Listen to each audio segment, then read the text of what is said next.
Okay, so that's where we're at. We got the hood off the truck. Hood just laying down over there. Fuel tank out. Fuel pump out. Fuel lines are busted. Clutch is halfway out. Battery's out. That don't really count because that's really easy to put in. And you just got these brackets. So, with the wiring that's screwed up, my windshield wipers don't work. And my whole dash lights don't work, either my blinkers. But all my legal lights, my running lights, my blinkers, my brake lights, my reverse light. I'm not sure about my reverse lights, but I know my brake lights and all that works. Headlights, marker lights, I believe. So.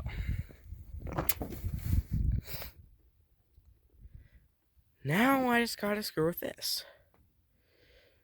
So, if you have any idling issues with your truck, these could be some few things that could be wrong. A, the opposition sensor. B, I think it could be the crank position sensor, I believe that is. I believe this is a mass airflow sensor. And right back there, I'm trying to get you guys able to see. The plug that you guys are seeing, that is your,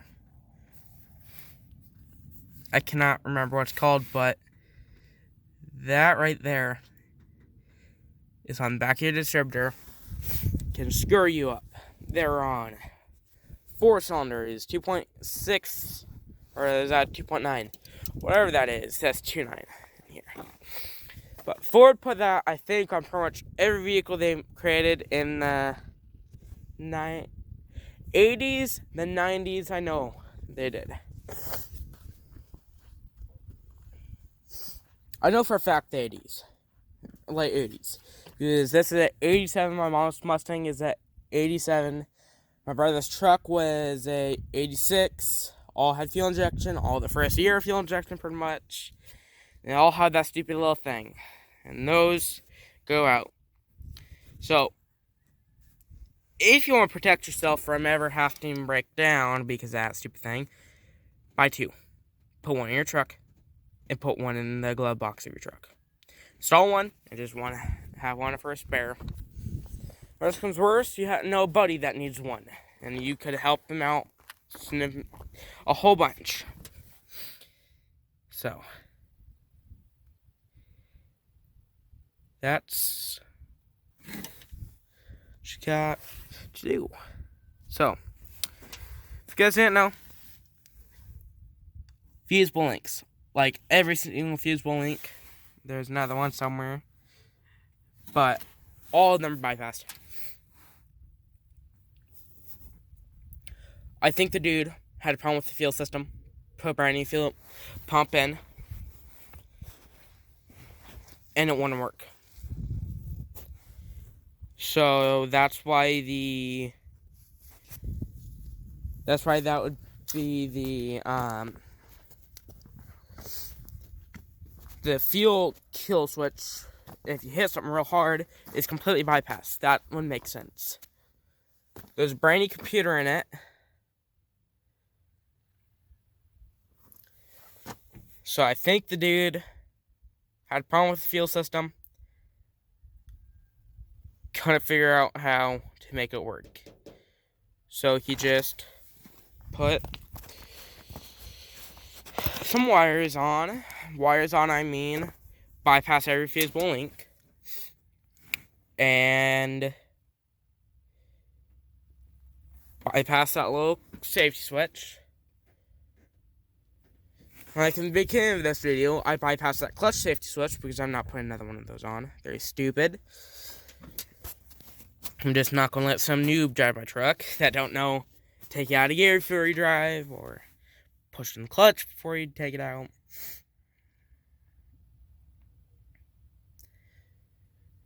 Because all the old vehicles don't have it, and I've never seen a problem. And I have seen a few people start it in gear, but it ain't too bad. Just make sure you're not in front of a building. Then that's bad. So we will see when I get this battery in if I have power down there. I'll have to run up and get a multimeter, but we'll see if I have power. So let me get this battery in, and I will turn on the run position to see if we got power to the coil. Also, because I've been having issues where the coil, I turn it on, the ignition, to the run position, my blinkers would work, and all that would work. So it's on the run position, but my dash lights don't work. So, then, come to find out, my coil never worked.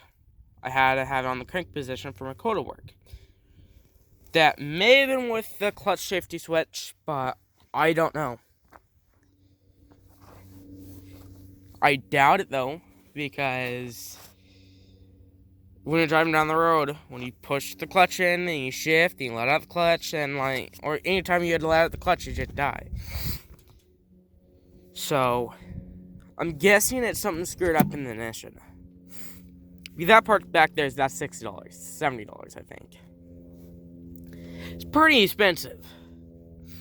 So, I'm just gonna put a $20 ignition in it. Then I'll have actual keys, because if you come in, have this is my key. Is nothing. So to get it to run, you gotta hold it right there. Then it'll have spark. But just right there, you will have blinkers and all that. And that's another thing wrong. So put in gear. So that's first gear. You have a lot of slop. So I thought it was a neutral because all that slop. So my brother wants to jump the coil. Not the coil,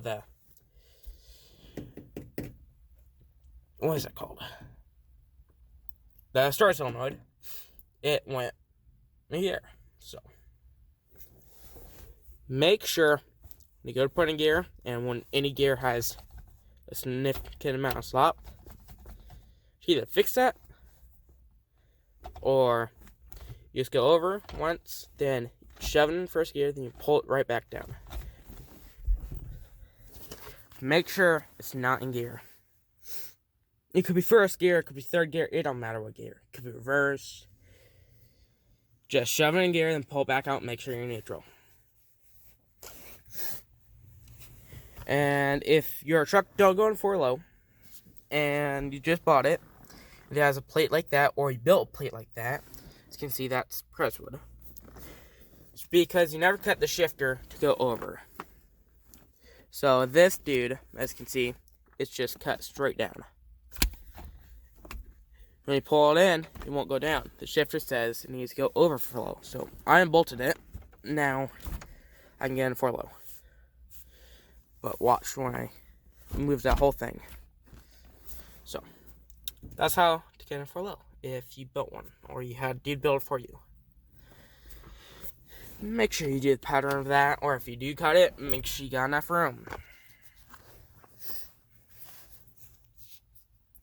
So that's how, if you ever have problems with that, that's how you fix it. These seats, for what I can tell, they're pretty comfortable. You can adjust these in and out. As you can see, there's a seam right there that comes out farther. And then you have lumbar. So, I never knew Ranger had those additions. So, I'm gonna stop procrastinating. Go get the stuff to test the wires to make sure I have power. And we'll see how she goes. Alright, I got the multimeter.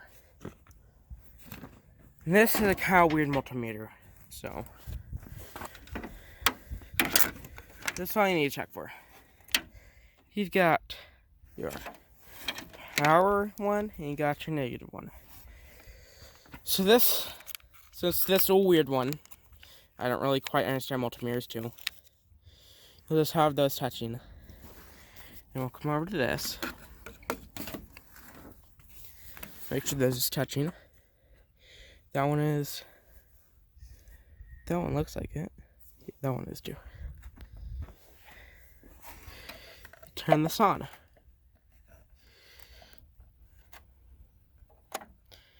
Look for 12 volts. Right there. I'm going to bring back while I figure this out.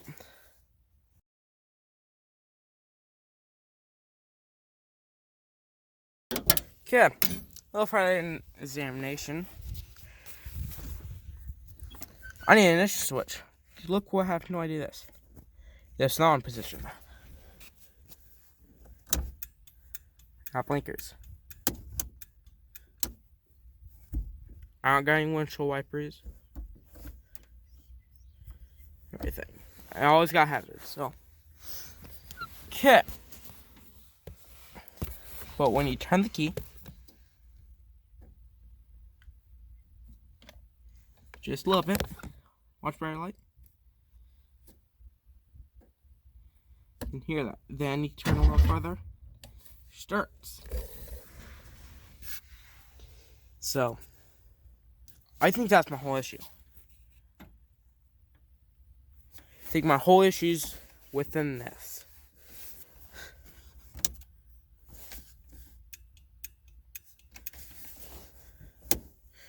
Because I hear a fuel pump. I don't know if this has the secondary high pressure pump on it. I know they come with it, but I don't know if it's on it. Because there's a high pressure pump in the back. Let me show you.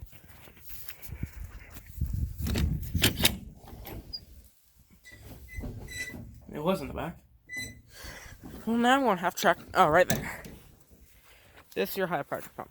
It's going to be external. That's your little plug it in. That's your fuel line. So, sounds like it already has one on it.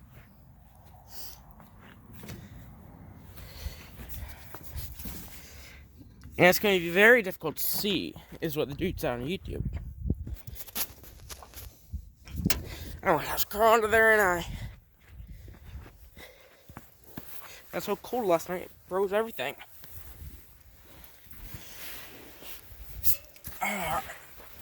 Let's see if this has a high pressure pump. I'm bring alright guys right back when I can get you a better view. Alright, it does have a high pressure pump. That's it right there. That little guy is a high pressure pump.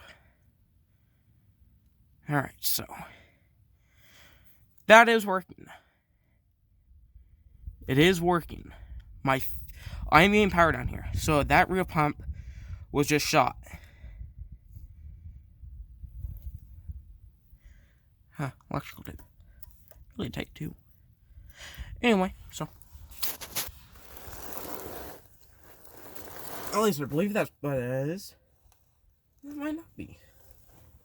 Is it?